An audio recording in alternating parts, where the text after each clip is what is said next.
So today we will be discussing about nuclear fusion, and we will be limiting our discussion to the aspect of fusion as an energy source and how fusion will help us in the near future to solve the energy crisis that we are facing right now.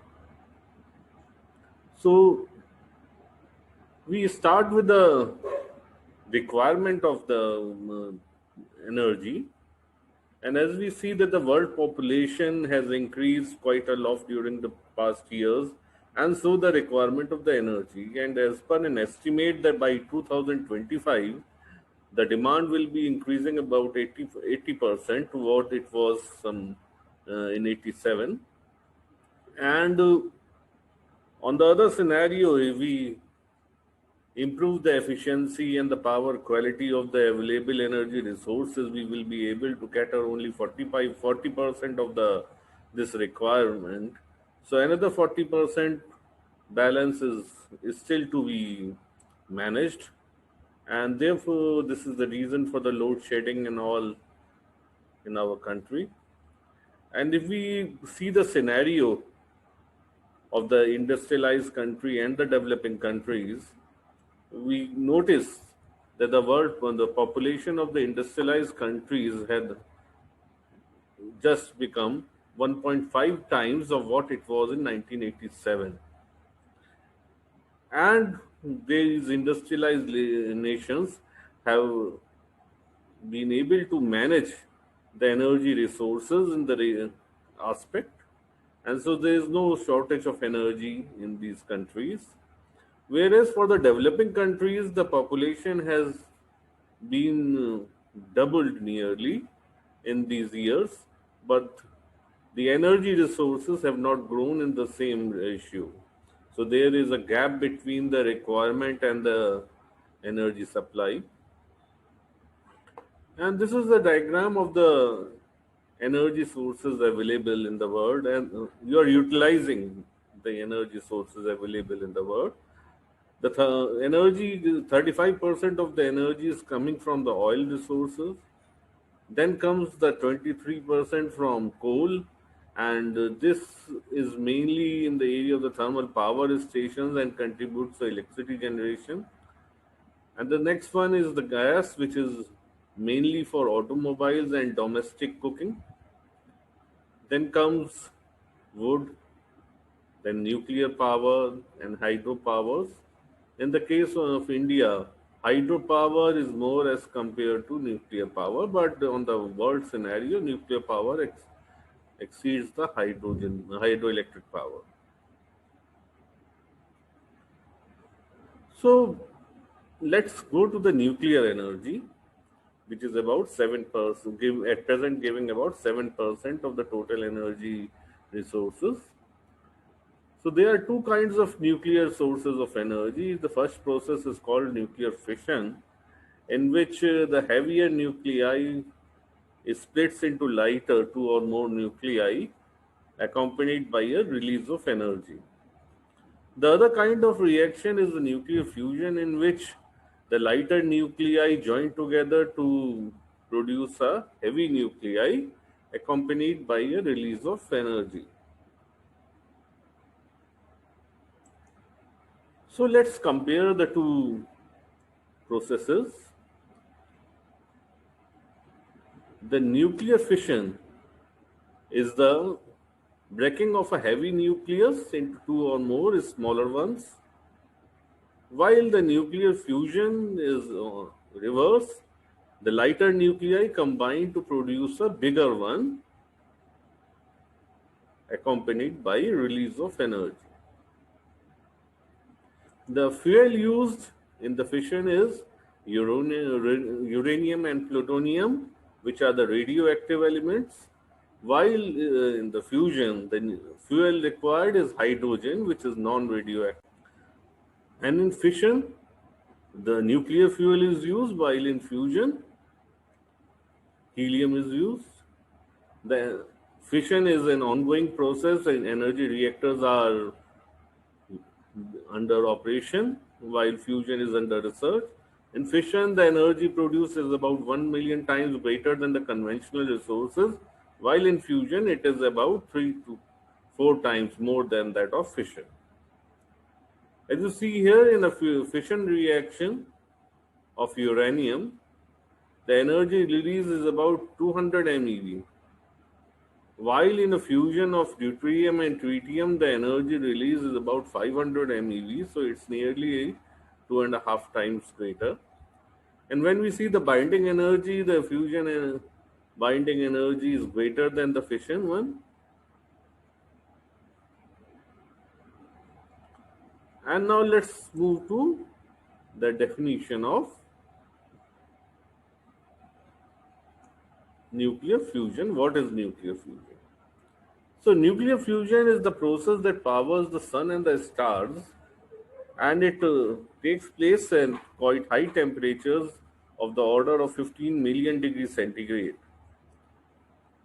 As the temperature at the core of the sun is of this order, while on the outermost layer of the sun is about 5000 degree Kelvin.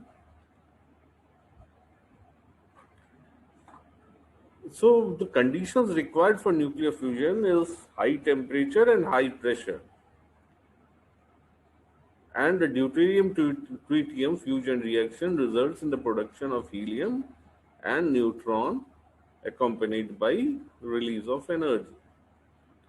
So in sun, different kinds of fusions are taking place in different layers of the sun, as you can notice from this diagram.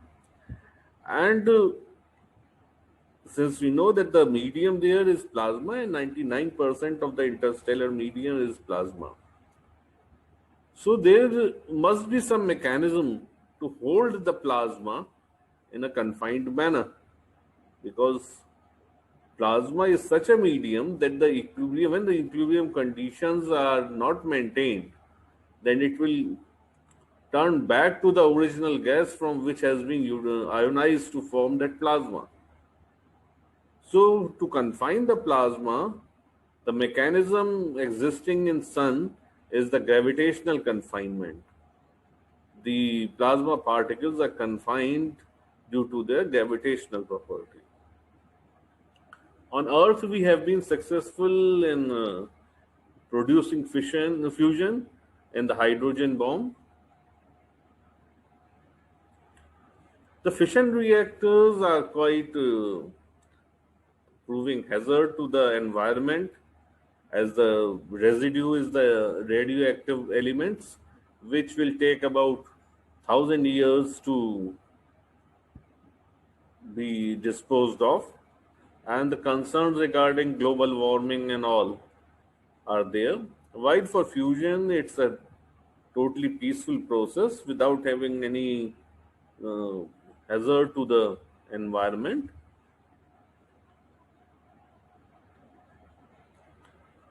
So the advantages of the fusion are the fuel required, like deuterium and tritium, are available in plenty on Earth. And as per an estimate, about 10 grams of deuterium and 15 grams of tritium will be sufficient to produce power required for a single person throughout his life. It's a clean process without any pollution or any radioactive byproduct, and there is no more danger of producing new nuclear weapons from this kind of a reaction, or so it's a completely safe process. When we compared in context of energy, like nuclear fission generates 0.8 MeV, while nuclear fusion gives us 3 MeV. The only disadvantage is it requires a very high power to start up, and the initial cost of initiating a nuclear fusion is quite high, and the technology is yet to be developed.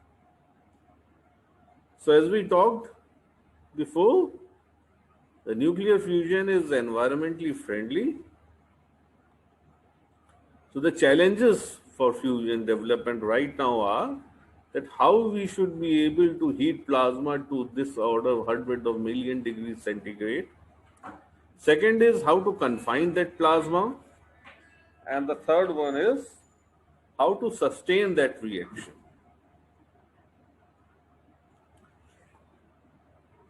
So the challenges for the confinement, the two confinement solutions have been proposed are the magnetic confinement and the inertial confinement.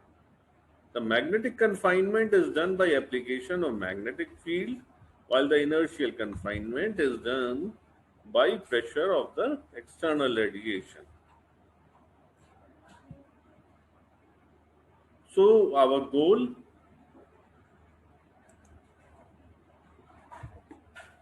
is to produce a plasma, heat it up to such a high temperature, ignite the fusion in it. So these are the things that are to be done. And the research on this has been going on since 1940s, and on a global level, and the research is not confined to any single country. And the major experiment that that is going to be conducted in the near future is the International Thermonuclear Experimental Reactor called ITER, with many countries in collaboration, and India is one of the partners of that experiment. So the journey began in 1940s and is continuing right now, and we are reaching this landmark. In 2025, we will be conducting the first experiment on this facility. So we are still away from the breakthrough. This project will be costing about to 10 to 12 billion over the period of 20 years. It started in 2006 and the work is going on and will continue for the next 15 years or so. So the cost of the project is being shared by many countries. 4 by 11th of the cost is being shared by Europe. 2 by 11th is shared by Japan, and 1 by 11th of the cost is shared by each of the countries like USA, India, China, Russia, Korea. This is the basic reactor for the nuclear fusion. The plasma will be generated here, and deuterium lithium will be supplied, and the fusion will be initiated, and the energy will be extracted, which will be fed to the steam generator, and this steam will be supplied to the turbine, and gradually from the turbine the electricity will be generated, which will be transmitted to its destination. So like I said before, there are two types of confinement, the inertial and the magnetic confinement. So inertial confinement is a application of high pressure, and magnetic confinement is by application of magnetic fields. Here you can see the difference of the two confinements. The magnetic confinement is done by the application of magnetic field and usually toroidal magnetic fields, while the inertial confinement is done by the application of high power radiations. The pressure of these radiations confine the plasma.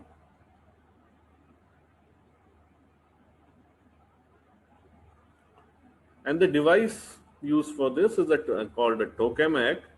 And tokamak is not a reactor, it's a device to confine plasma. And till now, it has been used to analyze the plasma produced in such a confinement. These are the magnetic magnets. These are the circuits that will be transferring power to the magnets, and the plasma will be generated here, and it will be confined within this magnetic field, and the plasma particles will move in this. These are the plasma particles that will move in the orbit, and they are toroidal magnetic fields. this schematic diagram. You will see this in the video. In India, we have having two tokamaks operational. First one is the Aditya and the second is the superconducting tokamak. Both are in the Institute of Plasma Research in Gandhinagar.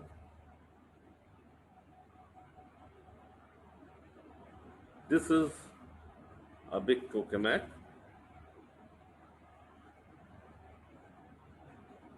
and at present the largest facility is at Joint European Torus in Oxfordshire, and there is a similar smaller facility in Prague, and we have a facility that we can operate for a test purpose. It's a very smaller device for small experiments. So there is a facility that we can initiate plasma by sitting here through internet, through commanding through the internet, and we can download the results and analyze those results.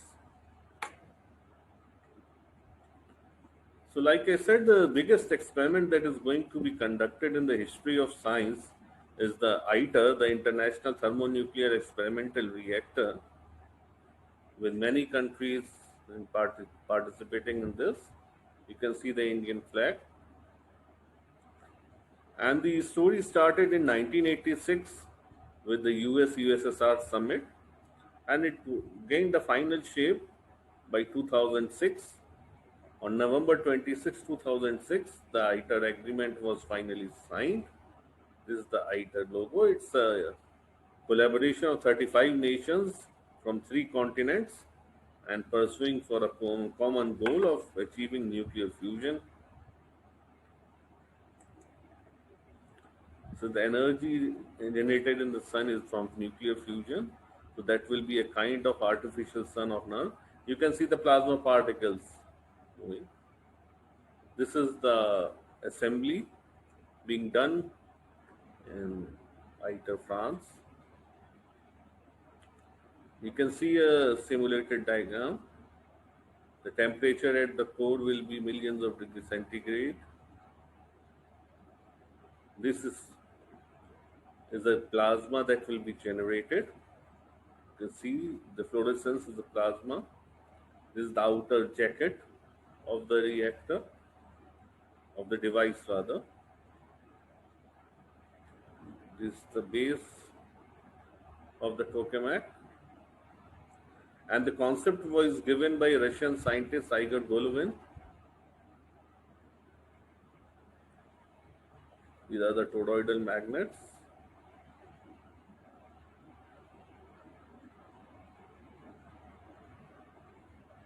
This is the plasma.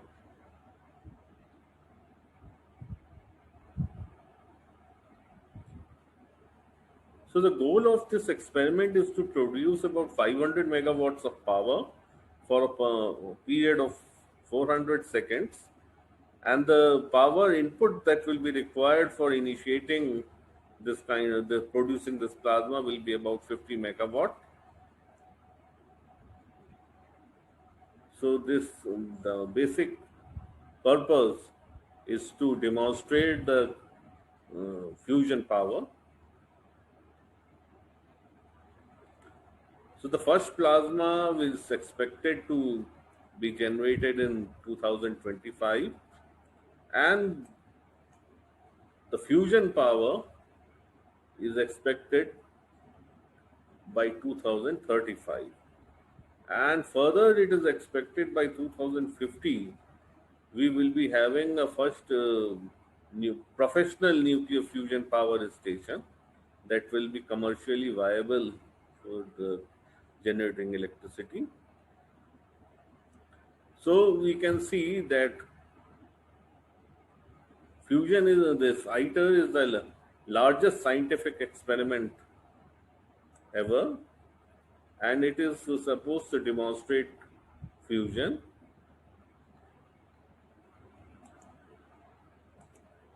This is the diagram of the tokamak.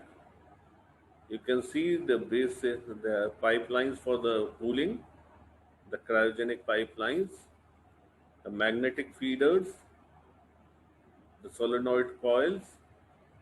They are the ports on this central layer for these detectors. They are blankets for the magnets to isolate the magnetic fields. The vacuum vessel, and the upper part is the cryostat. That is the last part. And the diagram.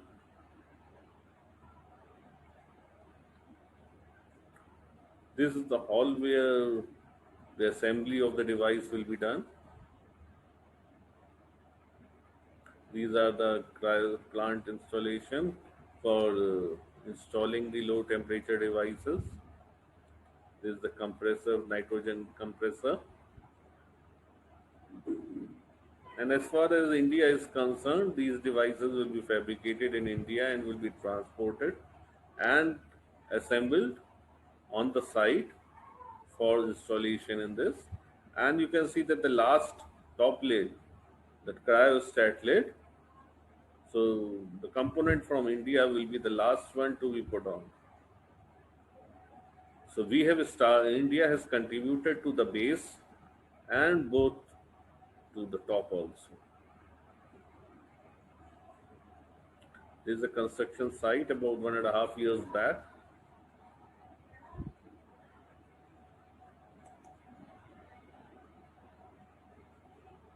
You can see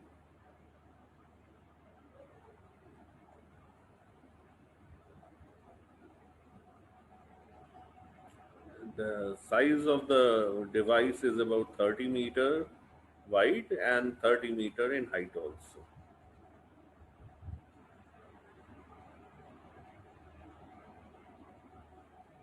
This is the simulation of the assembly. The particles, the components are being assembled with the help of the cranes. They're quite heavy components. This is the video of the agreement ceremony in 2006 when the agreement was signed between different countries, the collaborating countries. The work is started in about 2008. This is the land where the work is going on right now. The scientists are working day and night, and all the precautions are being taken. Simulations for is the smallest activity is being developed. This is the aerial view of the site. The construction work is going on for various buildings. There is a central building that will have this device, and the device components are being assembled and transported inside with the heavy machinery.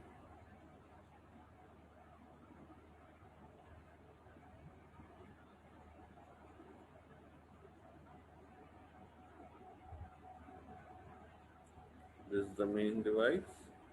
The heavy machinery is being transported by these huge trucks from different locations of the world to the site and being assembled with cranes.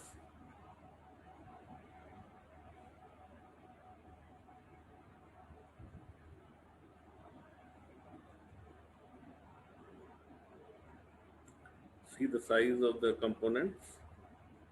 Huge trucks are required to transport them.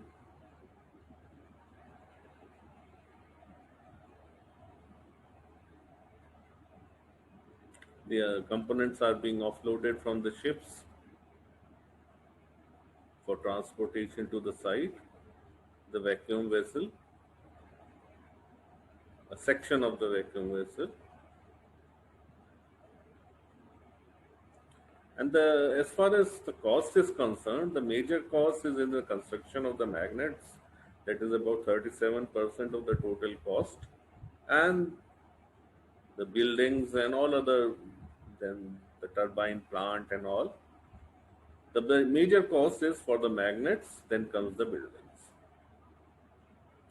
And when we compare this fusion with other sources, we see that the capital required is the largest in fusion, but the initial capital is largest, but the running expenditure is the lowest.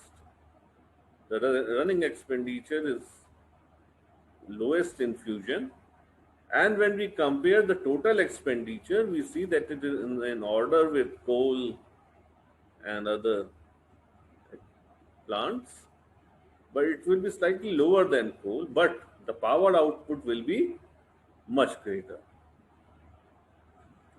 So this is a summary, but if I have been discussing this topic with you about a year back, then I would have summarized the process here. But since we are discussing now, so there is a need to include a new concept, that is a lattice confinement. Previously, we talked of magnetic confinement and inertial confinement.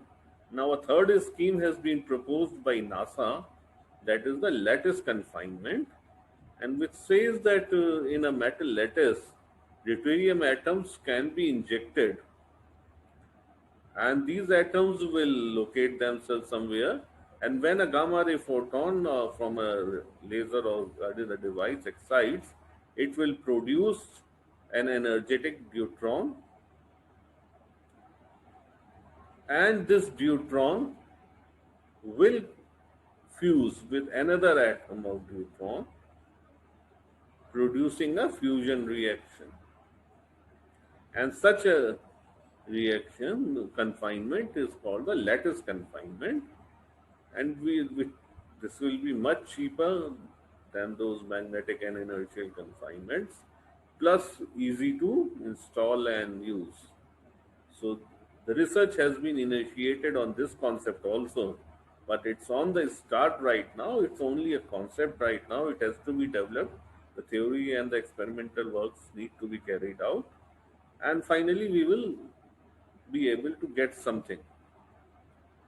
There are also other concepts like creating a hybrid reactor, an approach between a fusion and a fission. And that approach says that the waste of the fission reactors can be used as a fuel of the fusion reactor. So, those are the concepts that have come and people are working on it. But ITER is the most, seems to be the most promising right now, and people throughout the world hope that we will be able to achieve nuclear fusion power very soon, but not before 2050 for commercial purposes. So I end my talk here, and thanks to all of you for listening. And I hope that you will like the talk. And for such talks, please subscribe to my channel. It is Perception of Science. Okay, thank you.